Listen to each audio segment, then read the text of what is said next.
The last time we met was 2011, but at the India Today conclave. Today we've connected back and it feels as if I'm meeting an old friend. Except you don't look old, you look very young.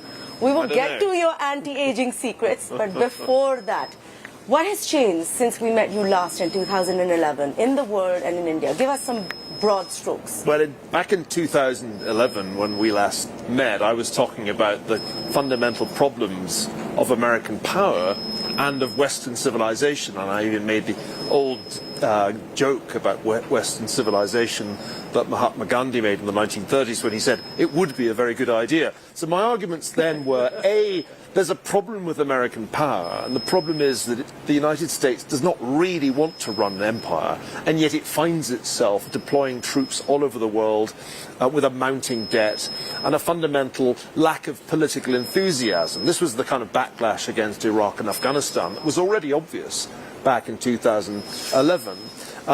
Fast forward to 2024, we've had two presidents since then.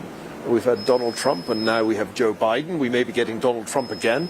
What's interesting is that no matter who the president is, whether it's Obama or Trump or Biden, they have the same problem. They would like not to be involved in faraway places with problems, whether it's Ukraine or Israel, or for that matter Taiwan, but they just can't walk away. So that I don't think has changed. If anything, the problems got worse because the debt has got bigger, and I think the public appetite for what they now call forever wars has got even less than it was in 2011. Now, one of the things that was said about the modern day world is that we are moving away from the kind of wars that we saw during World War I, World War II, physical military aggression. And then Russia invaded Ukraine, and now we've got Israel versus Hamas. How do you see this play out in a historical arc, given that the general sense was that we won't see these kind of physical ground battles that we're seeing right now? Well, I think that was a delusion of what I'm going to call the interwar period between Cold War I and Cold War II. I think we've been in Cold War II now for the last 5 years or so, but it's taken people a while. Many of the assumptions of the 1990s and 2000s, I think, were false, that we'd sort of left behind the days of large-scale conventional conflict. And I don't think that was ever really true. Admittedly, the wars in Iraq and Afghanistan were relatively small by the standards of the 20th century, but it wasn't as if the Russians had got rid of their tanks. And when they deployed them against Ukraine in February of 2022, many people were shocked. I was one of the few people who had consistently predicted that that was going to happen at the beginning of 2022. Israel probably has another war to fight against Hezbollah, potentially in the next couple of months.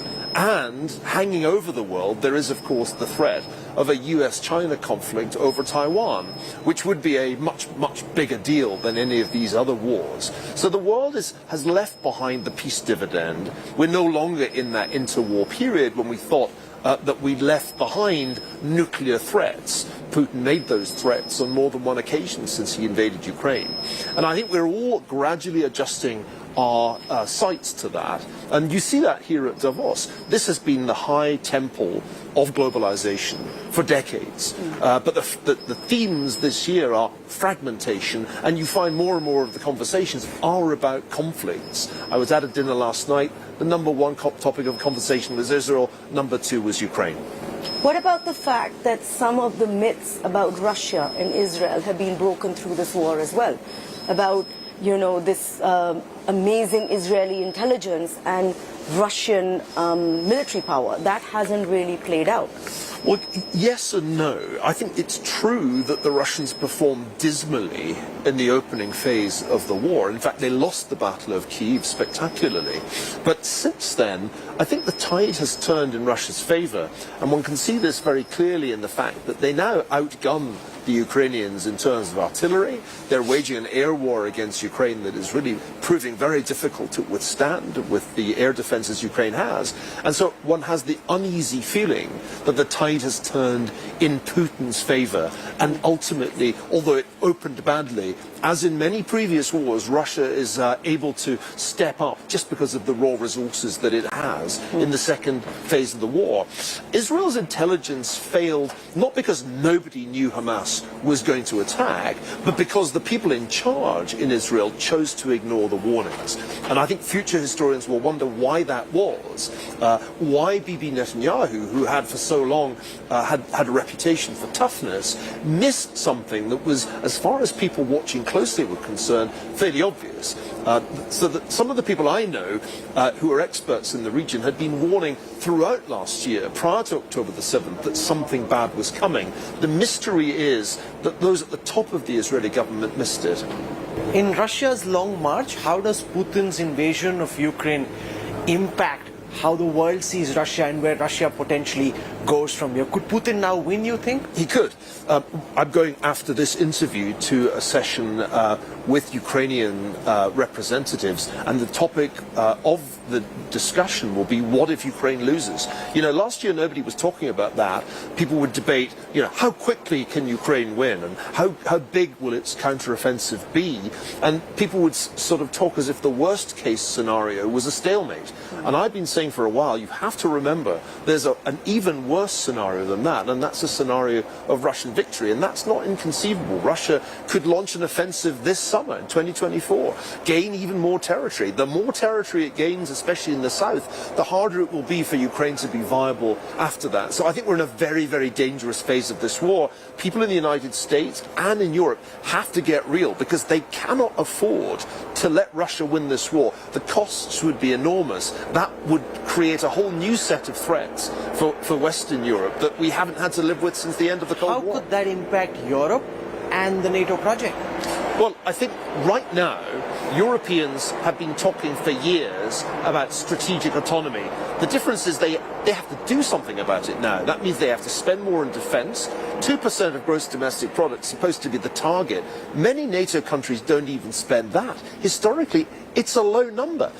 They really need to spend more than 2% of GDP on defence, particularly if Russia is on their borders, which for Poland it would be if Ukraine were to be utterly defeated. So this is a really, really critical moment in European history. I think a lot of people talk about Ukraine after the initial invasion. And I'm struck by the fact that those people who were so ready to back Ukraine in 2022 have sort of lost interest now, to the point that American money has ceased to flow to Ukraine. Last year people would say, oh, it would be terrible if Donald Trump were re-elected because funds for Ukraine would be cut off. Guess what? They've already been cut off, and we're 10 months away from the presidential election. What's most likely to happen in the Middle East, given that Israel continues to pound Hamas? 70% of northern Gaza has already been razed to the ground. We're seeing the Houthis constantly attack, shipping being impacted in the way that it is. You spoke of a potential escalation with the Hezbollah. Is that highly likely in your view? I think it is likely. It's hard for me to believe that Hezbollah will just sit polishing their rockets and missiles indefinitely. Those are not there just to be looked at. At some point they're going to be used. But remember... What could they be waiting for? Well, the critical thing here is Iran. The Biden administration acts like this is nothing to do with Iran. Like Hamas and Palestinian Islamic Jihad and the Houthis, they just kind of do these things spontaneously of their own accord.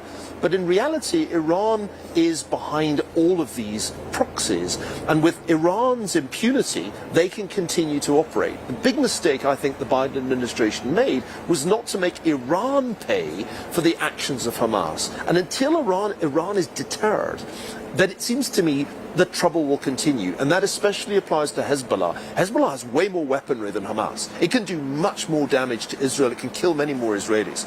The Israeli Defense Forces would love to take a preemptive stab at Hezbollah, but they're being told by the Americans you can't do that. This is a very, very dangerous situation. I personally would be surprised if it doesn't kick off at some point in, say, the next couple of months.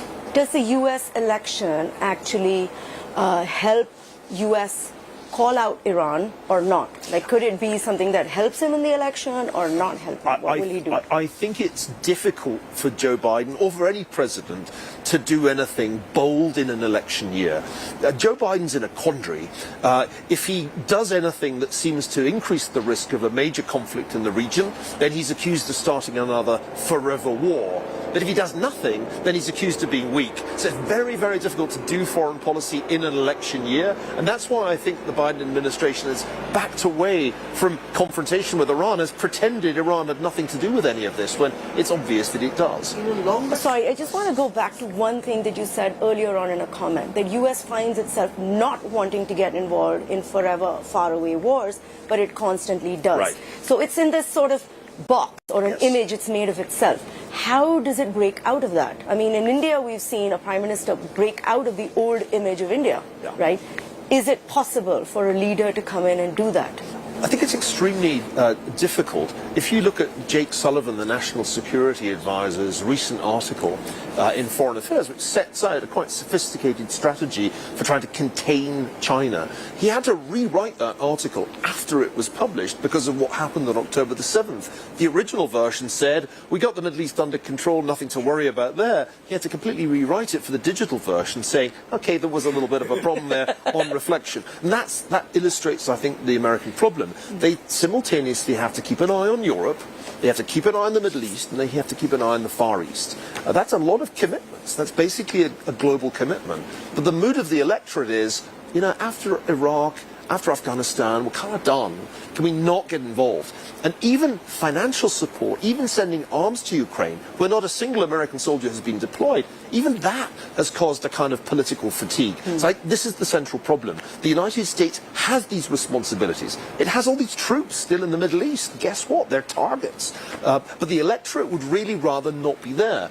And the slogan America First that Donald Trump first adopted back in 2016 has also been used by Joe Biden. And that captures this sense that you get when you're in the United States, that people would rather focus on domestic issues like the economy, getting inflation down, and they really don't want to be bothered by countries they probably couldn't find on a map.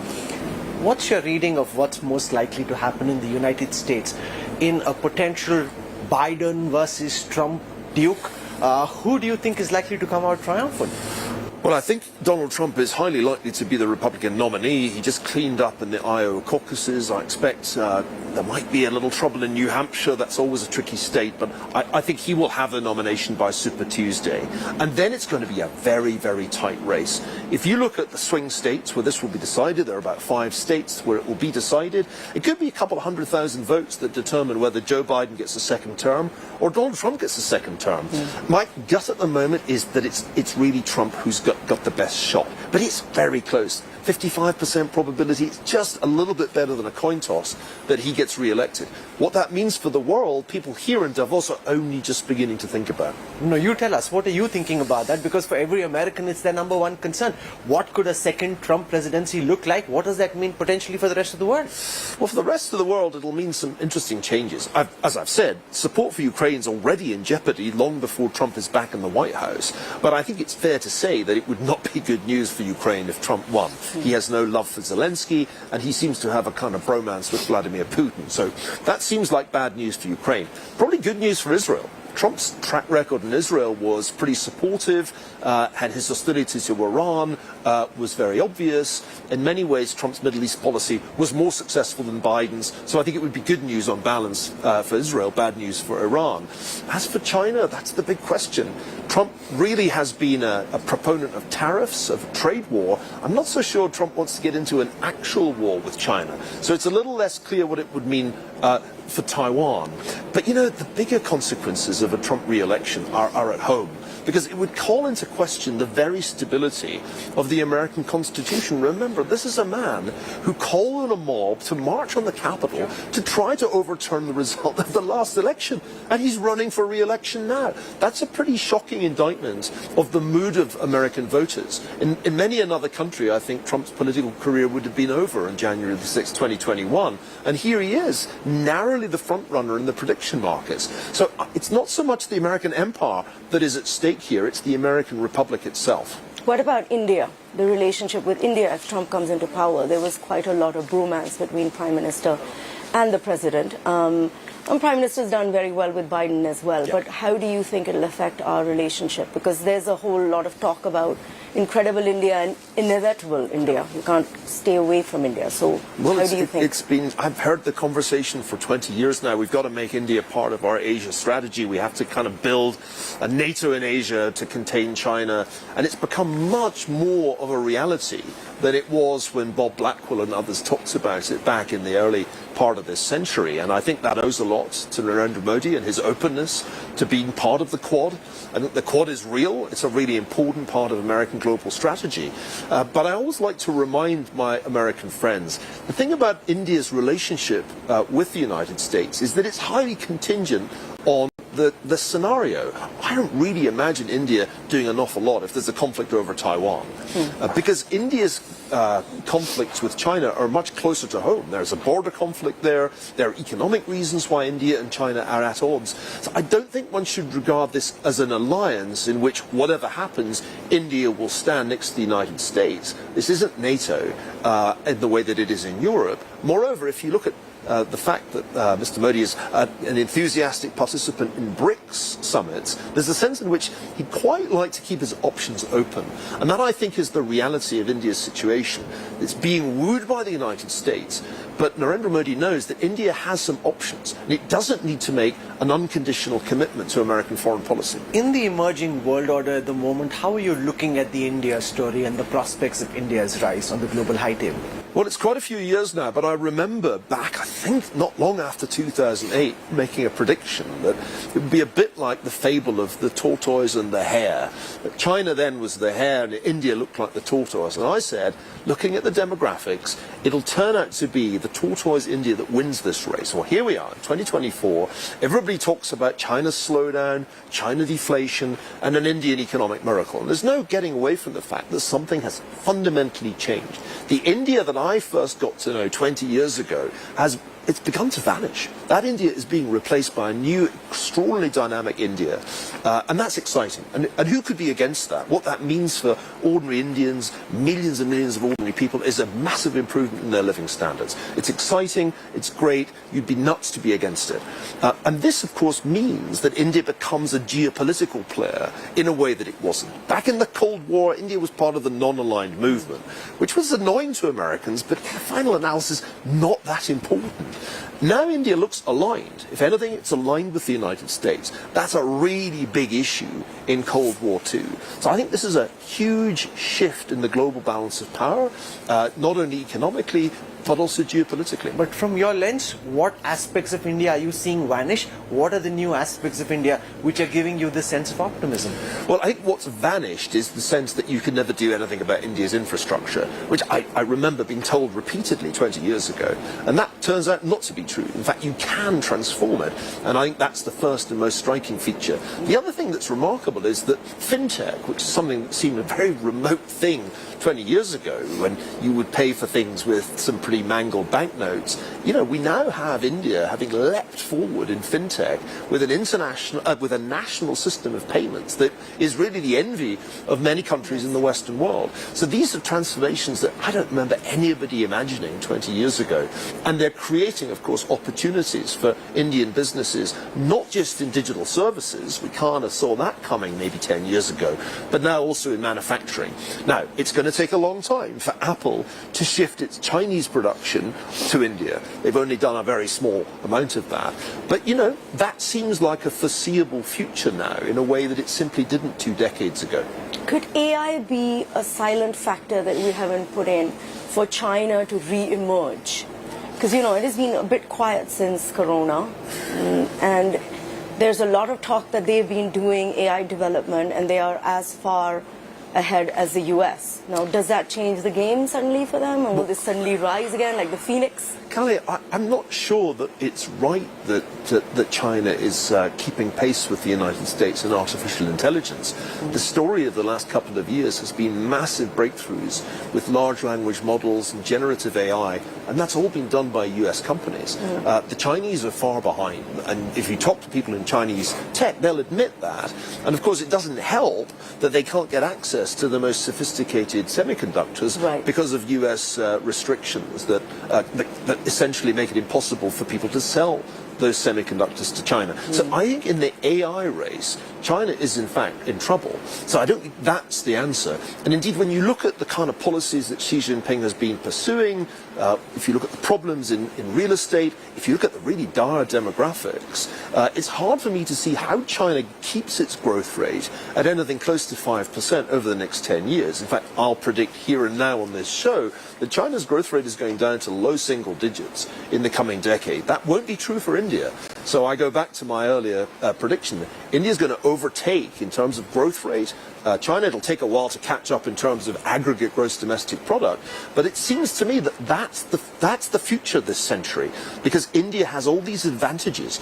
And one other advantage, let's not forget, India is still a free society with a pretty free press and free elections. China has nothing like that. It's a one-party state with the old centralized Communist Party model. So that's another reason why I was an optimist about India 10, 12, 15 years ago, and I remain an optimist. So you're long India, short China, and yes, everyone watching at this time is going to love what you said. But in terms of power dynamics, how do you see that play out? 5 times larger economy than ours. They're building the biggest navy that the modern world has seen, and the low growth rates are now coming on the back of decades of some of the fastest growth the world has seen. So how do you see this play out in terms of great power rising? Well, it's certainly true, and you're right to emphasize it, Rahul, that a huge amount of money has been spent and is being spent by China on defense. It's building a navy that in terms of numbers of boats is already the biggest in the world. It's building a nuclear arsenal, which doesn't get nearly enough attention, but is a huge threat to global stability, investing in hypersonic missiles. Right now, if there were a showdown between the US and China over Taiwan, I would not put money on the US winning that showdown. In fact, if you look Where at some... would your money be? Well, China would be more likely to win in a hot war, because... Even at this moment, not 5 years down? Right now, because if you look at the war games that have been done, one of the striking features is how quickly the US runs out of precision missiles in a week. Now, if you're going to run out of precision missiles in a week, you're not in a great shape to win a war like that. China's manufacturing capacity is now so much greater than the US, probably 2 times greater, that if it came to a hot war, China would have some real advantages. And that's why my strong advice to American policymakers is don't do this. Let's not have a showdown over Taiwan. You're not in the kind of position you were in back in the 1990s, the last time there was a Taiwan Strait crisis. Do you think Taiwan becoming a part of mainland China is inevitable at some point in time, in your view? I hope not, because I love the fact that Taiwan is a free society. It's a true democracy. It shows that Chinese people can run a really exemplary democracy, and long may its autonomy continue. But you have to ask yourself, if its autonomy depends on an American military guarantee, how long can that last when the guarantee ceases to be credible? So I think China's investment in its military is a serious cause for disquiet. But it can't offset the fact that the economy is slowing, that you can't really fix the real estate sector, that the demographics are terrible. There's a scenario in which the population halves between now and the end of the century. It's hard for me to see that China's power is there for the long term. And youth unemployment's past 20%. And they won't even publish the figures, so we don't know what it is today, but it's certainly above 20%. These are serious problems for Xi Jinping. Now, they may make him take strategic risk. Sometimes it's when things are going badly that authoritarian regimes do reckless things. We've just had an election in Taiwan. So far this week, nothing bad has happened. I'm not going to tempt fate by saying it's not going to happen, but it feels like we've probably avoided a crisis this year. But at some point in the next few years, I'm afraid there's bound to be a Taiwan crisis. And when that happens, that will be the real test of the US-India relationship. Where will India be in that scenario? My guess is not picking up the phone. Kind of busy this weekend. In a historical sense, why do you think China, whose main concern is to take over Taiwan at some point in time from their security perspective, wants to keep a hot border with India across the line of actual control? Farid was here just where you are yesterday, just over 40 miles of glacial snow, he said, to raise the specter of 2.5 billion people up against each other. That's not very smart from China's perspective, in the view of many here in Davos and elsewhere. Why are they doing it? It is mysterious, but it's not the first time that the Chinese Communist Party had created a kind of permanent state of insecurity on its border. It was something that happened with the Soviet Union, if you remember, in the late 1960s, and came very close to a major war. So I think this is part of the Mao Zedong playbook. that Xi Jinping has quite liked dusting down and using. Create tension with the neighbours. Make sure that everybody at home realises there could be some kind of conflict. I think it helps domestically, but strategically, you're right. It doesn't make a great deal of sense, and it just drives India closer to Washington, which has to be an unintended consequence. And lastly, let's spend a moment on the future of money. You were a crypto skeptic. For the last several months, it seemed that crypto was on its way out, and reality, taught by professors in Stanford and elsewhere, was catching up. This was never for real. Now it seems that crypto is making a bit of a bounce back. It's like the cockroach is there and it's not going away. So how are you looking at what might happen from here on? Well, my relationship to crypto is a kind of on-off romance, and I went through a period of being off it.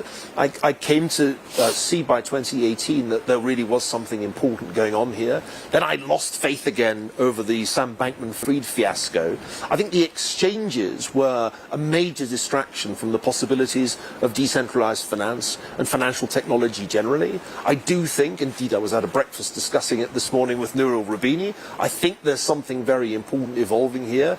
Bitcoin has survived the downfall of the exchanges, at least of FTX and Binance, and it increasingly looks like an option on digital gold, which you'd want to have in your portfolio. So it seems to me that crypto survived the near-death experience, and that there's more to come. The age of decentralized finance is at a relatively early stage, so I've come back to a more bullish view, probably belatedly, but that's where I am. So lastly, before we end, your real romance. You have defended her very valiantly on social media, though she needs no defending. And that was fantastic. How do you deal with trolls? Because you're so out there, airing your views, and everyone wants to reply back. How do you deal with trolls? How did she think of your defense of her? Well, my wife, Ayaan Hirsi Ali, does not really need me to defend her. She's one of the most courageous women in the world. As somebody who's criticised Islamic extremism as a former Muslim, she has come in for not just trolling but death threats over the last 20 years, and it's been a part of our marriage to deal with those threats. But I think when it comes to online abuse, which has its own impact on any individual, we've learnt a simple rule, and it was one we discovered in 2020. I remember saying to Ayaan, when we were looking at some negative commentary on social media, would you let these people into our backyard? Would you let them into our garden? Of course not. So why are we letting them into our head? So the conclusion we drew was, do not look at what the trolls say, don't look at what the comments say, look at what the people you follow say, fine. I mean, if I'm following somebody, I'm interested in what they have to say, and if they criticize me, I'm fine with that. But what these other people say, whether they're Russian bots or real people, I don't care about, and I don't think about it. I must say, that has made our lives a great deal better. So that is the secret of anti-aging. Do not listen to trolls and bots. I'm afraid I'm aging. You may not have noticed, but this is grey hair on my chin. But I'm certainly remaining sane that way. We hope you get in some skiing in Davos. We know you love skiing.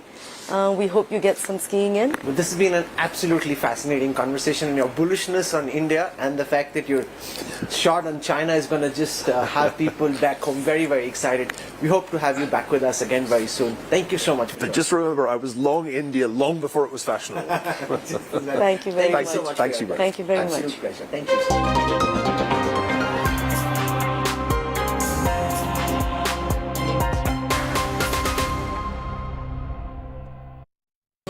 One of the big focus of the India delegation at the World Economic Forum at Davos is gender-led leadership, women-led development, and leading that initiative and leading the Indian delegation here at Davos is Minister Smriti Irani, who's quite a hot favorite with all the WEF officials. She's always been wowing them with her interventions